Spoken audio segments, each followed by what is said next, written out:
Assalamualaikum warahmatullahi wabarakatuh. Sebelumnya kami dari kelompok 2 akan menjelaskan mengenai pelaksanaan pembelajaran ilmu pengetahuan sosial di negara Hong Kong. Anggota dari kelompok 2 yaitu Sabianur Aprilia, Siti Adawiyah, Ayu Kartini, dan Mega Triasya Resmana. Assalamualaikum warahmatullahi wabarakatuh. Perkenalkan, nama saya Ayu Kartini dengan NIM 2009126. Di sini saya akan membahas tentang latar belakang pembelajaran IPS di Hong Kong. Nah, dalam materi pembelajaran IPS pada dasarnya mempunyai kesamaan, yaitu mengenalkan diri individu dan lingkungan sekitarnya.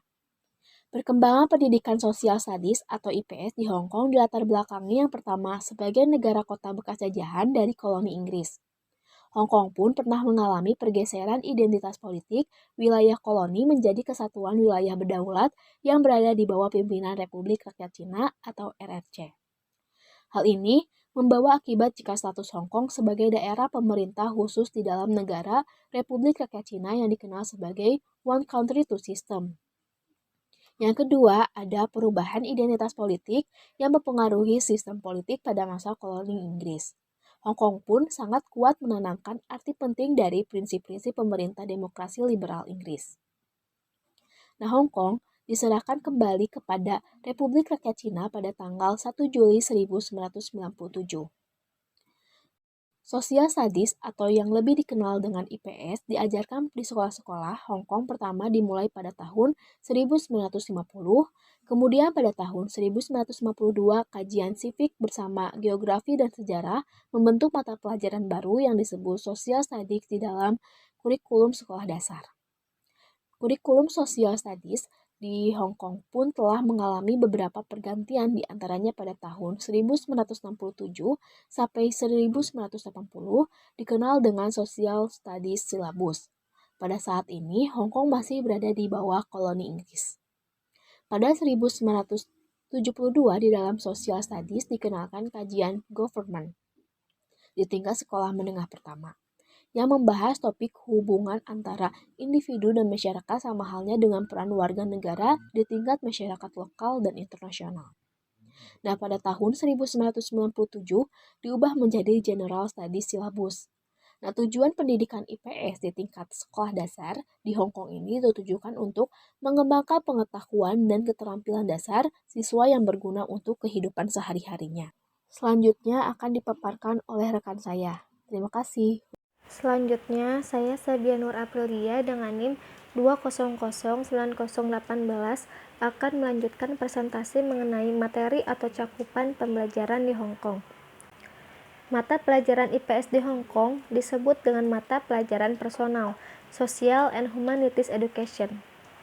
Mata pelajaran ini dimaksud ke dalam kelompok General Studies atau mata pelajaran umum. Dengan demikian, kalau kita ingin mengambil kajian tentang mata pelajaran IPS di sekolah dasar di Hong Kong, maka kita harus mempelajari struktur dan sistem mata pelajaran umum secara utuh. Sebagaimana dikemukakan oleh The Curriculum Development Council bahwa semua sekolah dasar harus mengadopsi kurikulum studi umum sesuai dengan rekomendasi dari panduan kurikulum ini dari tahun ajaran 2011-2012. Ada 3 pesan penting yang diamanatkan melalui mata pelajaran General Studies bagi siswa sekolah dasar di Hong Kong. Yang pertama, General Studies harus dapat menghadirkan pengalaman pembelajaran bagi siswa yang pada akhirnya siswa memiliki pemahaman yang baik tentang dirinya dan lingkungan di sekitar mereka. Yang kedua, mata pelajaran General Studies harus dapat membangun minat para siswa untuk mengembangkan keterampilan meneliti atau mengobservasi tentang persoalan dan isu-isu yang berkembang dengan ilmu pengetahuan, teknologi, dan masyarakat. Yang ketiga, mata pelajaran General Studies harus dapat memperkuat sikap dan nilai-nilai dalam mengembangkan aspek kesehatan pribadi dan sosial. Pada ruang lingkup materi General Studies di Hong Kong, sebagaimana direkomendasikan oleh konsultan Badan Pengembangan Kurikulum Biro Pendidikan Hong Kong ada 6 komponen, yaitu yang pertama ada kesehatan dan tempat tinggal, yang kedua penduduk dan lingkungannya, Yang ketiga, ilmu pengetahuan dan teknologi dalam kehidupan sehari-hari. Yang keempat, ada komunitas dan kewarganegaraan. Yang kelima, identitas nasional dan budaya Cina. Yang keenam, memahami fenomena global dan era informasi. Untuk mencapai tujuan kurikuler General Studies, pendekatan yang digunakan adalah model perencanaan dan pembelajaran yang beraneka macam, dengan pembelajaran, pengajaran, dan penilaian yang efektif, sehingga dapat mencapai kompetensi pengetahuan dan pemahaman, keterampilan, serta sikap dan nilai yang diharapkan. Assalamualaikum warahmatullahi wabarakatuh. Halo, perkenalkan nama saya Mega Tria Syaresmana dengan NIM 209239.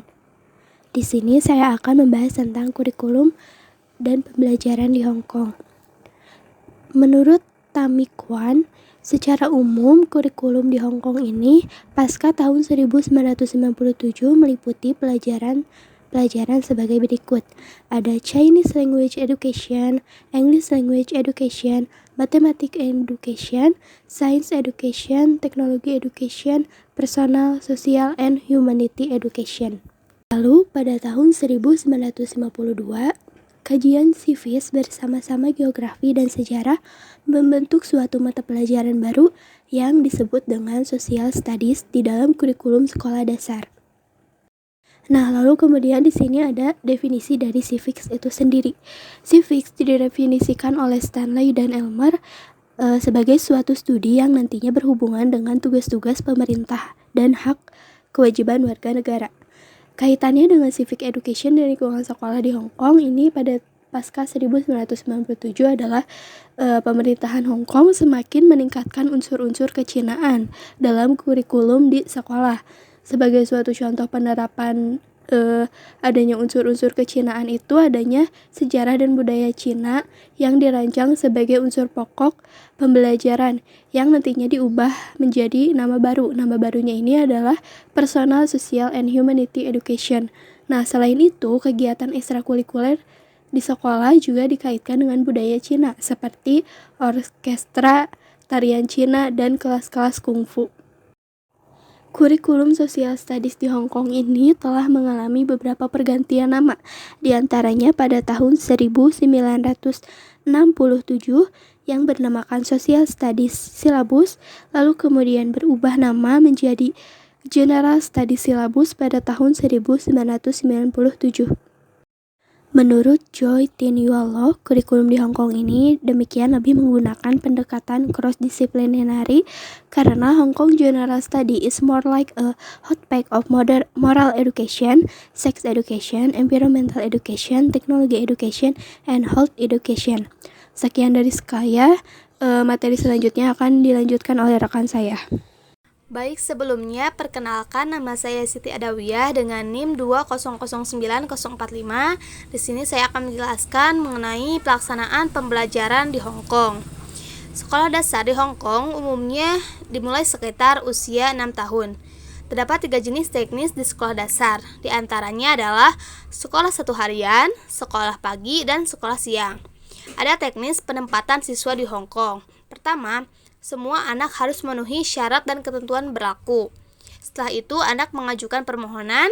Kemudian, anak dialokasikan ke sekolah dasar tingkat pertama yang dikelola oleh pemerintah dan sekolah yang dibantu pemerintah melalui sistem penerimaan peserta didik sekolah dasar kelas 1.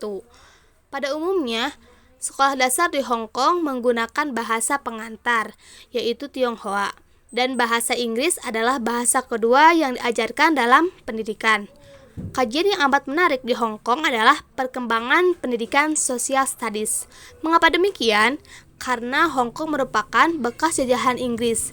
Akibatnya, Hong Kong mengalami pergeseran status politik dari wilayah koloni menjadi kesatuan wilayah berdaulat di bawah pemerintah Cina Daratan atau Republik Rakyat Cina. Di Hong Kong, Social Studies masuk ke dalam kelompok personal. Social and Humanities Education dengan sebutan General Studies Curriculum untuk tingkat primary school. Mata pelajaran ini pada dasarnya memiliki tujuan untuk membentuk siswa agar memiliki pengetahuan atau knowledge, general skills, values and attitude, Kurikulum ini kontennya meliputi health and living, people and environment, science and technology in everyday life, community and citizenship, national identity and Chinese culture, global understanding, and the information era, or the Curriculum Development Council. Di Hong Kong, General Studies diberikan sejak primary 1 sampai dengan primary 6. Materi di Hong Kong sudah memasuki materi tentang kewilayahan. Materi kelas 6 di Indonesia dan Hong Kong sudah memasuki materi global. Sementara di Malaysia lebih menekankan pada kebanggaan sebagai warga negara Malaysia. Mungkin cukup sekian dari kelompok kami. Mohon maaf atas segala kesalahan. Wassalamualaikum warahmatullahi wabarakatuh.